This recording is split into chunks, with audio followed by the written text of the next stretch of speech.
hello, and welcome to another episode of the Studio 78 podcast. I am your host, Nache from NacheSnow.com. Welcome back to another episode 65. Of course, you can find the show notes to this page over at NacheSnow.com/65. All right, so I got a great guest for you today, Giulietta, and she's talking about being a event designer and also a prop stylist. And so I'm really excited to dig into her company, Limonata Creative. Before I dig in, just a couple of things.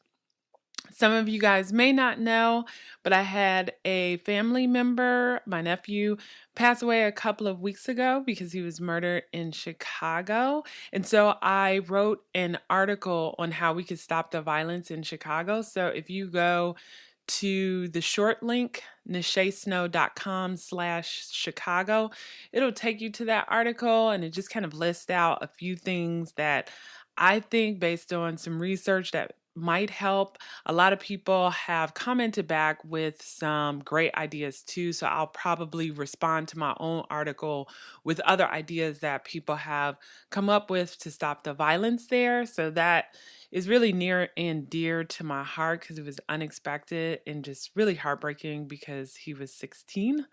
And so please go ahead and check that out and leave your comments. I feel like it takes a village to make this all work. We got to work together. So please check that out. On a lighter note, please head on over to NacheSnow.com/YouTube also and subscribe to my YouTube channel. I actually add the audio versions of all the podcasts there, but you guys know I like making stuff, so I put videos over there of me making things.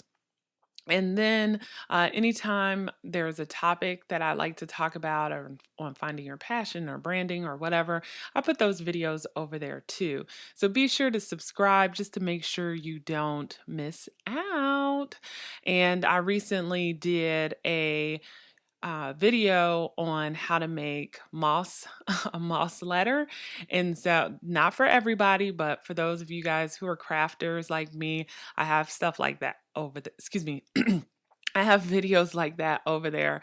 And I've got, of course, a ton of bullet journal stuff over there because you guys know I love bullet journaling. Okay, so let's get back to Giulietta. So she has a business, Luminata Creative, and she's a prop stylist and event designer. And if you go over to her website, I mean, her designs are absolutely gorgeous. She works with amazing photographers also that kind of capture her style and her essence. And when I first discovered her, I was just pulled in by like the beautiful styling of the images on her Instagram account. Like she definitely just has an eye for just making just random items work together and just drawing you in. And you'll see that once you check out either her website, luminatacreative.com, or go over to her Instagram account. And of course, all of those links are in the show notes. But anyway, in this episode, we talk a little bit about everything, of course, how she got started. And then I just, too, needed a better understanding of what exactly a prop stylist does. What exactly does an event designer do? We kind of know, but not know. And so she talks about that. But then she also talks to us about how she built that portfolio and how she created or determined her pricing structure. So she just walks through all of the stuff you need to know about starting a brand. And if you've noticed, I don't ask every guest. It depends on if the business is their side hustle or not. But I've been trying to at least hit everyone with the question, like, what do they do for health insurance? Because that's a big question that a lot of people ask me, like, well, what do people do when they quit their jobs? So we get into a little bit of that too. So I hope you guys enjoy this episode, and I'll talk to you at the end. All right, everybody. I have Giulietta here. Welcome to the podcast. Thank you so much for having me. Absolutely. I cannot wait to get into your business. But before we even dive into your business, can you just tell the audience like a little bit about you before you started Limonata? Sure. Hi everyone. I'm Giulietta, and how Limonata got started, which is about 3 years ago at this point, was that I basically had a move from New York City to Baltimore, Maryland. And I lived in New York for a decade and worked in the fine art industry up there and have always been a very creative person. I went to fashion school, but just never found my right path. And photo shoots and styling has, funnily enough, like always been part of my life. I used to dress up my sisters and my cousins and like basically anybody who would volunteer to let me play with them. Dress them up, do their makeup, and did that for fun all throughout my life and never really thought I could turn it into a career. But then when I moved to Maryland, I couldn't get a job in fine art. And so that led me to seek out other types of professions. And originally, when I moved here, I really love food and wine. It's a huge part of my life. I grew up in the industry because of my father. He's an Italian food wholesaler. And so I thought I would venture into the wine world and became a sommelier before I moved to Maryland and worked in the beverage industry for 2 years and just hated it. It wasn't for me. There's a lot of people that work in sales for the beverage industry for fine wine and beer and love it. And it just was not a good fit for me. So, 2 years in, I was at a really low point in my life. Mentally, and in terms of my profession, I was making great money. It was the best money I've ever made, but I Yeah. was just in a really sad place with what I was doing creatively. I felt like I wasn't applying any of these visual skills that I had and have had. And so it was my husband who motivated me to quit my job, which terrified me because I'm a really like sound financial person. Like I like knowing where my money's coming. But it was, what I call the dark days. And so Mm. I quit my job and just started thinking a lot about what makes me happy and, what direction to choose. And I just realized that this is something that I've always been interested in, never explored because of, I think, fear of being freelance and the lifestyle. And I was like, Hmm. you know what? One of the positive things of being in Baltimore is that there is a really great creative community here. And I just felt like if I was going to start a new business from the ground up, I was in the right city for that. And so that led me to do what I'm doing now, which is Limonata Creative, a mix of prop styling and event design. Very cool. And about what year was this? That So this started in 2016. That's like the complete conceptual, the year that I started thinking of my business name and, what I was going to be offering in terms of services and how I was going to implement all of these ideas and sort of find myself in this new business. mm. And I definitely want to dig into that, but I just want to like just point out something in your story which I think is key for people. Because you said that, when you were, kind of working in the beverage industry, it was like the best money that you've probably ever made. But I think sometimes people don't believe it until they're making the money, but money isn't everything. I think people sometimes like they're at such a point where they're like, I don't care if I'm making a ton of money, I'm going to be happy no matter what. And it's like, actually, no, because if you're not really doing what you love and what you're passionate about, you're spending 40 hours a week doing something you're not enjoying, you know? I was completely one of those people. Like felt really satisfied, and then I was bringing in for once in my life, like I'm really competitive, and I like broke. I broke the mark between my husband and I. I was like, I'm making more money. you know? Right. But, that was like a 1% of like what made me happy. And then everything else was just like a wash. It didn't matter. And I Yeah. think And that's so like, key. go ahead. No, no, I was just gonna say, I mean, it's so key. Like, it's like if you decide to start a business or just even find another position, you just want to do something that you enjoy, like where you want to wake up and actually do it every day. Yes. And I never experienced that before. Like even in New York when I was working in fine art, which I loved, like it also, had its own issues and I had been doing it for 7 years. And, I still like never felt like I loved what I did. And this is definitely one of those jobs where I wake up in the morning and I'm happy to do even like the most mundane things that, Right. give other people zero satisfaction probably. But Right. um I'm just yeah, I it's a struggle, being freelance is has its ups and downs. It's a roller coaster ride, and it's completely about balance and finding what works for you. And I'm still figuring it out, even 3 years in.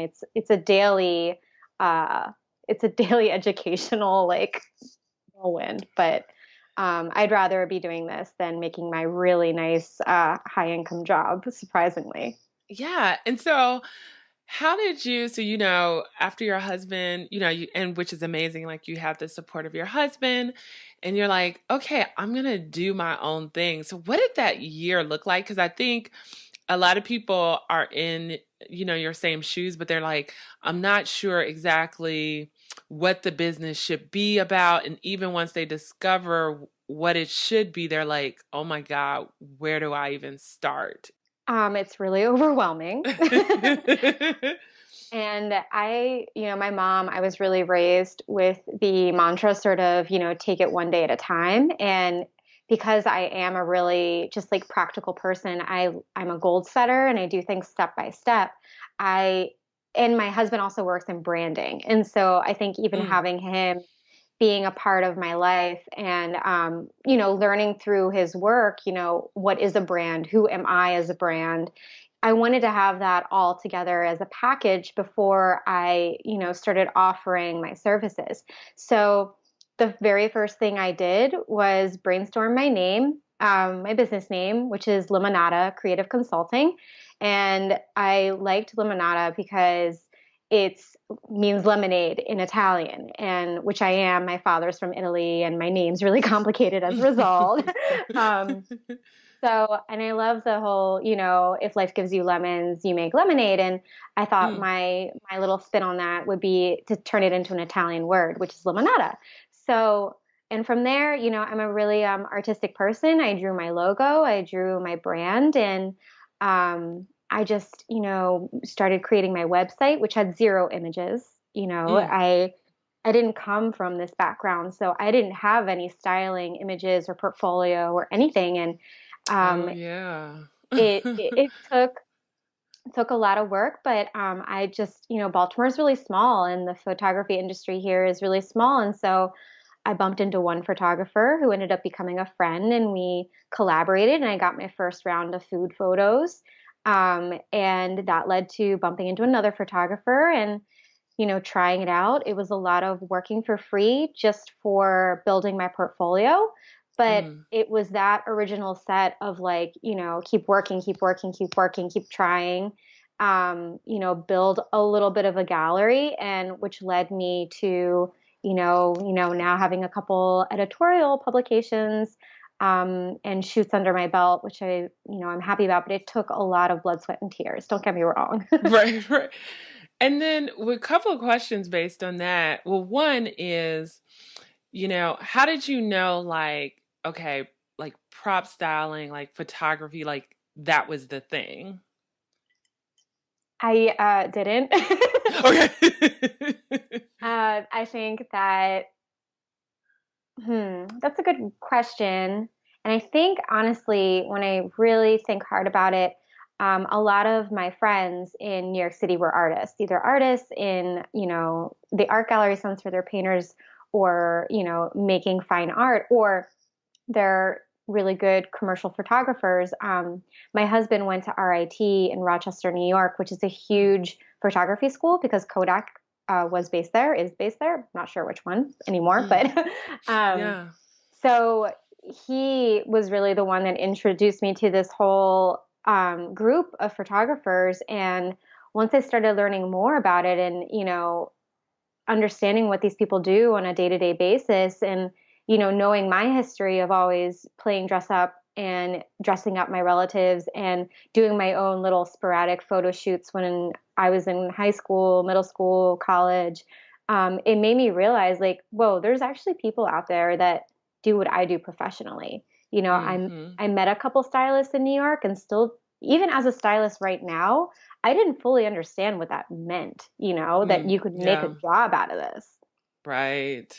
Um, but, I said, if this is the one time to try something and, just figure it out as you go, this really puts my abilities to, a testament to my abilities. And if it does well, it does well. And if it doesn't do well, well, I made a mistake and, we'll start at square one again.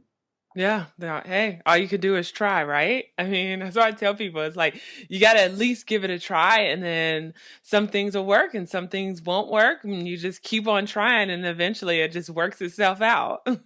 Oh, completely. I mean, I'm sure too, like just because my website looks pretty and some people might think I have a good social media feed or whatever.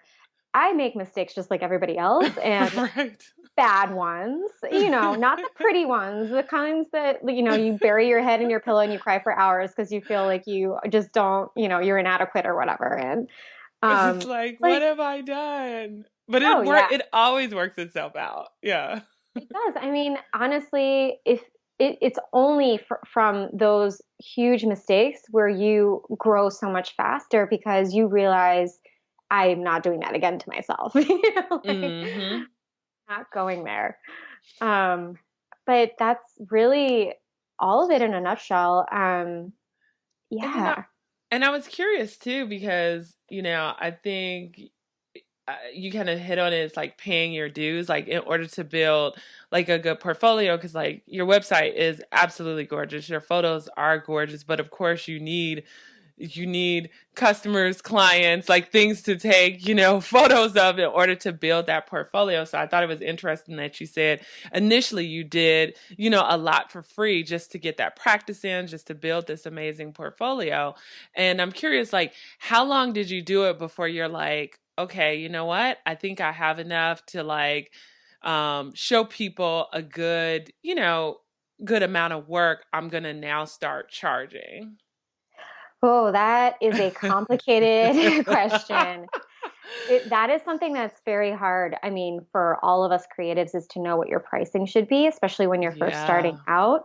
Um, and in terms of number of images, I had what I had. If I thought I had a good image or something that I was happy with, I put it online or on my website, and was just like, if somebody responds to this, great. If nobody responds to it, great. Like I'll find Right, something else. right. I had tough critics. I would ask my friends, my family, my husband, do you think this is worthy of being on the site? And sometimes the answer is no.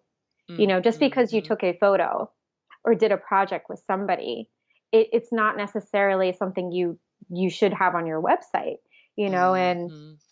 I think that from the people that I've spoken to that are starting out, there's a few other stylists coming into town and they're asking me, how did you do what you do? And I always tell them, you need to start building a portfolio. You need to have an online presence. You need to have a website. I know it's really daunting, but this is your professional presence when people can't meet you face to face all the time, Right. and having a small body of work, if it's strong, that's all you need. Mm-hmm. So that could mean 5 images, that could mean 10. But I think if you have a good sense of branding, and I use Squarespace, they have beautiful templates Oh that, yeah, they do. yeah, it doesn't take much to have an attractive website. So if you're someone that is just like, well, I don't have these branding or design skills, then we'll go to a website that's easy to follow, like Squarespace, and just follow their templates. And I guarantee you that it'll be attractive in the end if you have imagery that supplements it. And I feel like once you get that base down, then when you start pitching people, you could then, I feel like people are more willing to give you their money because then you look legitimate because it is about looking legitimate, right? It is. And a lot of people are like, oh, but I have this Instagram feed. And I'm like, well, that's You're lovely. right. Like your Instagram feed is fantastic. But, if I'm somebody looking to hire somebody, in this particular industry, like I'm not necessarily going to be judging your Instagram feed. I want to see your real work. Hmm. Um, so I can't speak more highly about trying to get yourself a professional presence online through a website, you know, through a website of some sort, a portfolio of some sort that people can access online. And just if you have questions, if you're not somebody with design skills, then ask your friends that might have some design skills or have good taste or whatever you think. And ask them to just look at what you're doing and, would you do this? Would you not do this? Like, people are so Hmm. afraid of asking questions sometimes. And it's like, you won't learn until you probe your target audience and, you know, just find out if they are willing to buy you based upon what they see online. Right. And then when first started out too, because of course I saw on your website like that you've, done work for like publications. Did you, that first year start pitching publications initially, or were you going from like more small local businesses? Like, who were like some of your first customers? Definitely small businesses. I've always been kind of like a work your way from the ground up kind of girl. And so, I didn't go into this being like, okay, I have a website. I'm gonna just like push out to like the editorial magazines out there and see what comes back to me. Which some people do and they do a really good job at it, but that's just not me. Um, Mm-hmm. and I also, the culture in Baltimore is really awesome that there are a lot of amazing small businesses out there. And, you know, in order to build my portfolio, these are the people I worked with to, start projects and help them change their imagery to hopefully sell more or get better images for their website also, and Right. it didn't, it's not bringing in the big bucks or anything like that, but it really fueled uh, something that I thought was really inspiring in this particular city, and that us as creatives, we can connect with people like that. If you are starting out, you all need to help each other, and it really is a help you, help me situation. Is that I have this talent, I'm hoping to build this business, you have that business. How Mm-hmm. can we help each other and get better at this? Right. And then it's like you're exposing each other to, your different networks. And then from there, that will then bring more clients too. Yeah. Absolutely. I mean, some Mm. of the very first projects I had paid nothing, and it was a few events that I hosted. They were little workshops with a friend who owns Boutique 44, who it used to be in Roland Park, but it's online right now. And she and I, we actually went to high school together and we started chatting one day. It was completely crazy happenstance. Random. Yeah. And I was like, this is amazing. Like, you started this boutique. Like, I'm starting my own business. Like, I'd love to like talk to you about this stuff and how we can help each other. And she was like, well, actually, I've been wanting to host workshops. And I said, well, actually, part of my business plan is to have events. And so, you know, that was it. And that was how I started events, was having these little workshops with a friend. Um, and at those workshops, meeting people who eventually turned into my clients and that Mm. paid, it just kept working up that way. And that's the structure that's worked for me. Like, and I like that because it gives me a sense of, okay, well, I've achieved that. So now I can step up a little bit more, you know? Um, Right. but going back to your original question, which is pricing, Oh, yeah. I, that that was a complete mystery to me. I've never done this before. There's not many stylists in the city or, people that I knew that were just starting out to do anything like what I was doing. So I did reach out to a couple of New York City friends of mine that are stylists professionally up there, but they work for, they've been doing this for a decade now. And, Mm, the clients that they have are huge. And, you think of any type of editorial magazine that is out there on the grocery store shelf, the covers are done by my friends. They're mm, amazing, amazing people. Um, and stylists. And, I asked some of them, what do you think I should get paid? I don't live in New York City. I live in Baltimore. These are things that you need to think about, like being realistic mm-hmm, about what people can afford in this city versus another. And they told me what they thought, and I went with it. And since then, I've tweaked it to make it my own for what I think works for this area. mm, But you need to, put yourself out there and definitely ask questions. I think that uh, a thing, especially with this city, is that a lot of people undervalue the creative talents and what that should be valued at because mm-hmm. it's it's hard. But you, the more you give people the advantage, the upper hand, and cut your costs and whatever, you're putting the entire industry in the city at a disadvantage because nobody can grow then, you know? Right. Yeah, I forgot where I heard it from, but it like stuck with me. When somebody had said something like, when people go to the doctor, they don't say, "Oh, can you give me like a 20% discount on this?" But for some reason, when it comes to anything artistic, people, not everybody, but there are a lot of folks that just don't value it. Like, "Oh, do I really have to pay this much?" And it's like, actually a lot of love, blood, and sweat has gone into this work. Like, yes. And so I feel like as creatives, we're already fighting that battle where people don't always, value what we're doing. And then if you have other creatives that are like doing work for next to nothing, it just makes it even harder for the rest of us. 100%. And I think a lot of people also don't really think of the amount of work they're doing. I think, especially because not that many people really know what a prop stylist is. Mm-hmm. They just kind of, I think for the most part, they're like, oh, she shows up, she has some objects and she puts them down wherever they need to go. And it's like, Right. actually, it takes me, depending on the project, it could take me weeks to Yeah. sit down, I do trend researching, I do prop researching, I look out there and what's popular now, and I source items to a specific budget. And depending on Mm-hmm. what that budget is, this could be a very time consuming task. And Right. Baltimore, unlike New York City, we don't have prop warehouses here. And I'm not sure if you're familiar with prop warehouses, but it's exactly like it sounds. It's Mm-hmm. almost like an event warehouse, except for it's for photographers, videographers, etc. And it's every type of prop, from tableware to furniture to whatever you can possibly imagine. That, Mm. somebody like me in New York can just wander into these places, pay a fee for all these beautiful, gorgeous items, and then walk out and you're set for whatever project you have. Mm. Here, Mm-hmm. it's a bit of it's not like that. We don't have proper warehouses.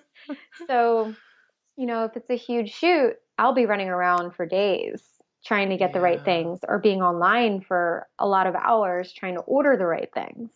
And does that get tricky too? Because, and correct me if I'm wrong, but I would assume with the prop warehouses, like you could kind of rent stuff and bring it back.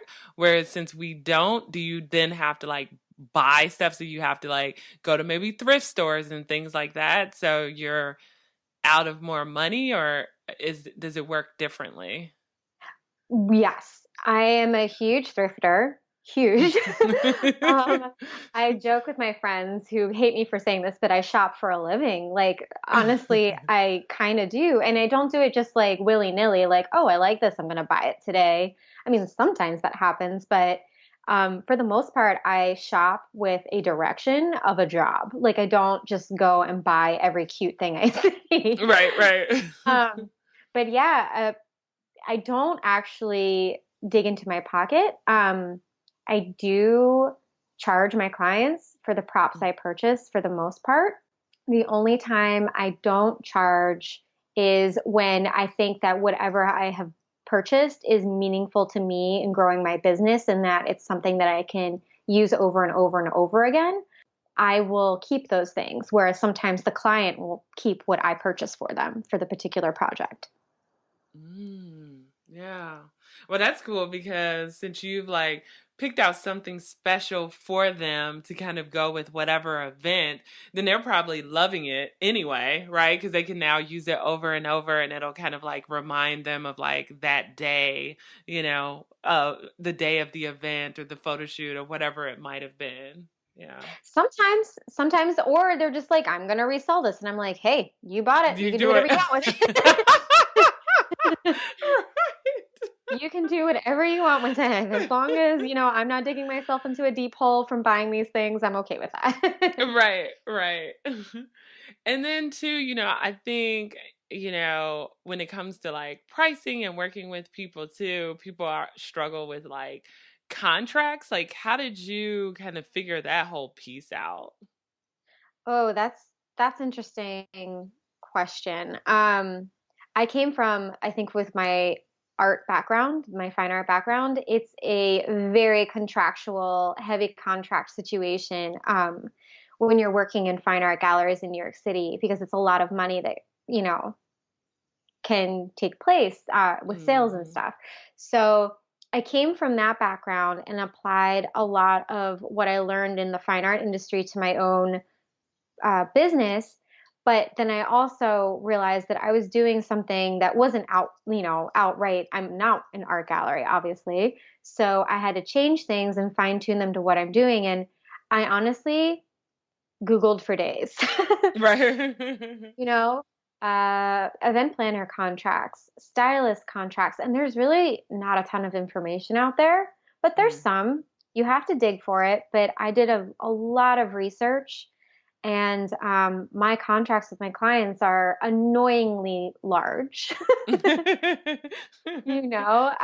it really is what I believe it takes to protect myself as a freelance individual working with just myself. I have seen people been held liable for things that they shouldn't be. And it's because, their contract didn't have a clause in it of some sort about what is liable to them and their client. And, you Mm. know, I think that as obnoxious as it might seem to be that person to have a long contract, if it protects you and your client reads it and doesn't have any issues with it, then you're protecting yourself. You need to look out for yourself when you work for yourself.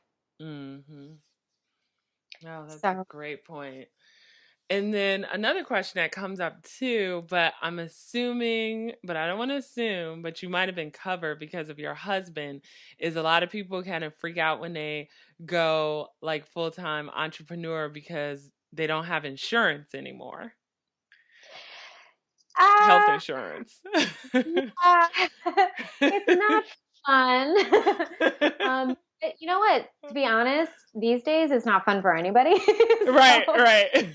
um, my husband and I are both on, funnily enough, like my insurance plan because, you know, there's for small businesses all over the place now, it's very difficult to afford insurance, Yeah. beyond just the scope of one person. So we found that it was actually more practical for both of us to be on, Maryland Health Connection than to be on another plan with like Hmm. another business. But it's really okay.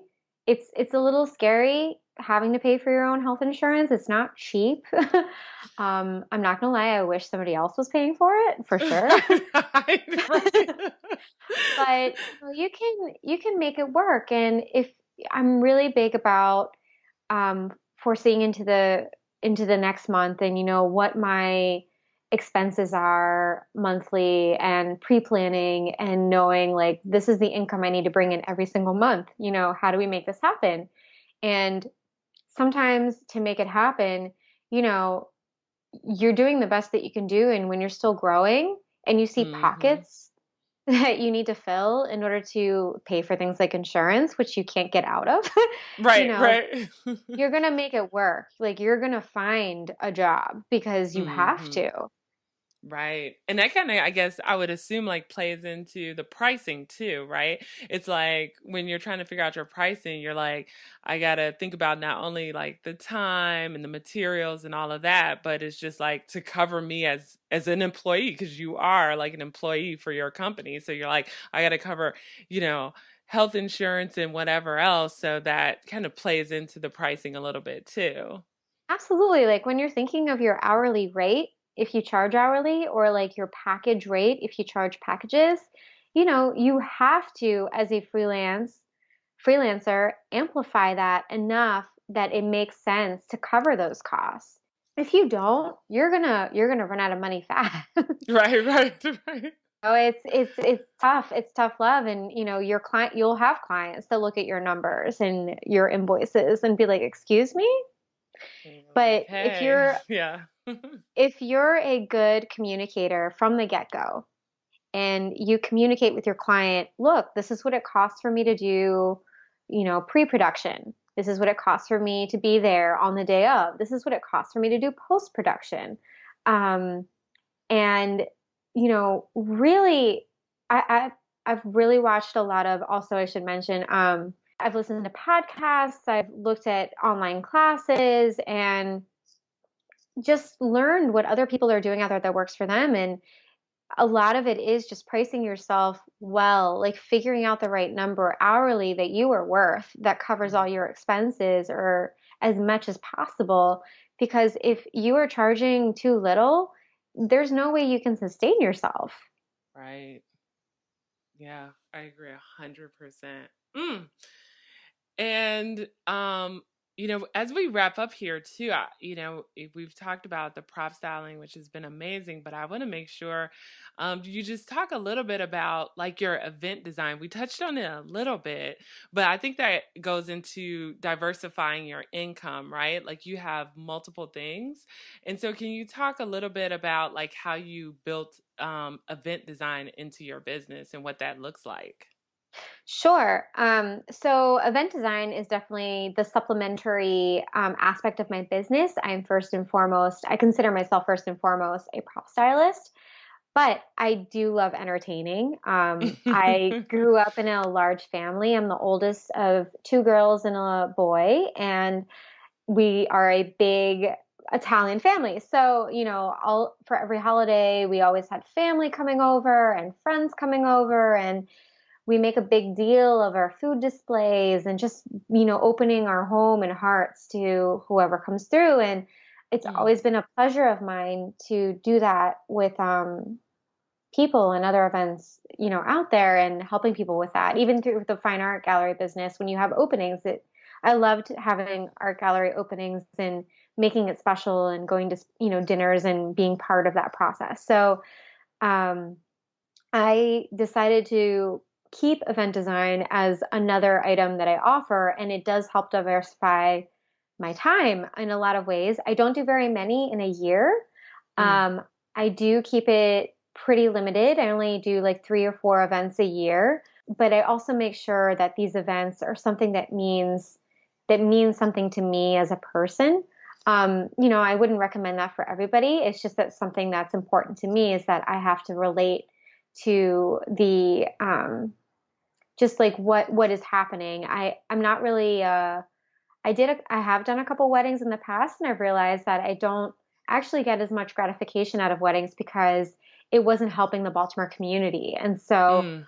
a lot of the events that I do are, integrate a lot of other creatives and store owners or small businesses and help them thrive and get more attention. And that's what gives me joy. And so that's what I do for event design is that um, I help businesses kind of promote these events and make them look beautiful and appeal to the people that are coming and just really make it feel special that they're a part of something and that completely enwraps Baltimore as a whole and the amazing energy and people that are here.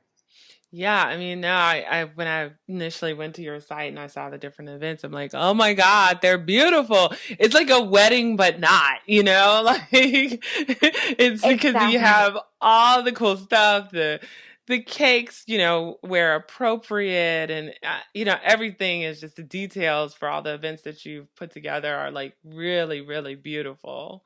Thank you. Yeah. So, just a couple of wrap up questions. The first one is, what keeps you motivated?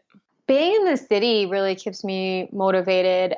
Just meeting new people. Again, like when I was working in beverage, well, I guess I didn't mention this earlier, but I was in my car for 6 hours a day doing sales calls, and I didn't get Whoa. to meet anybody.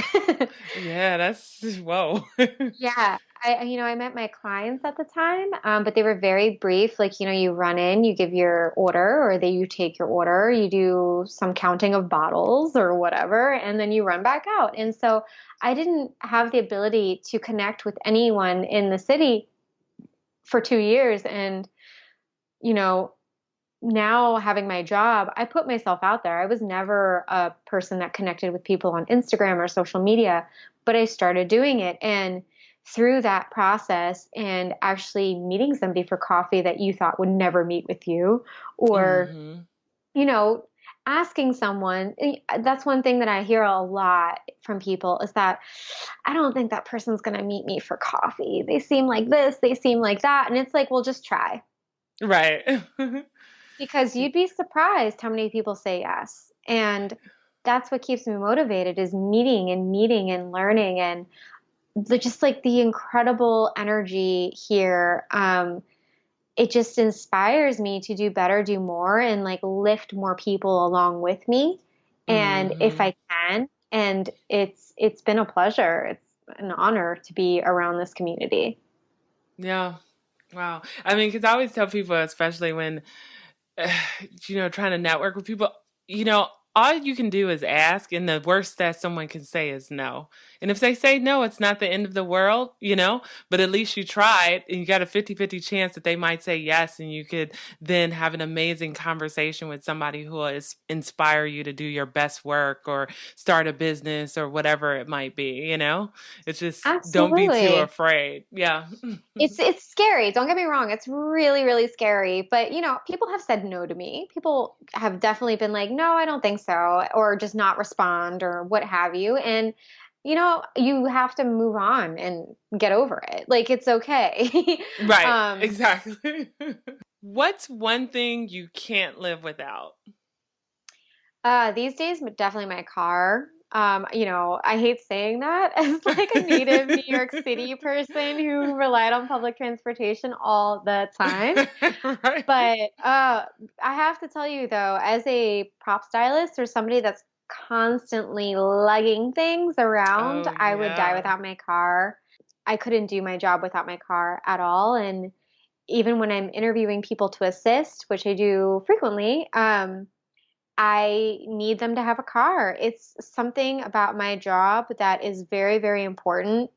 Even stylists in New York have cars, even though they have Right. all the public transportation in the world. And this is one of the more unromantic, kind of like unsexy things about the job is that you are hoisting heavy boxes of glassware, plateware, furniture, plants, like what have you. It's a lot of packing, repacking, lifting. It's not for the faint at heart or people that are Right.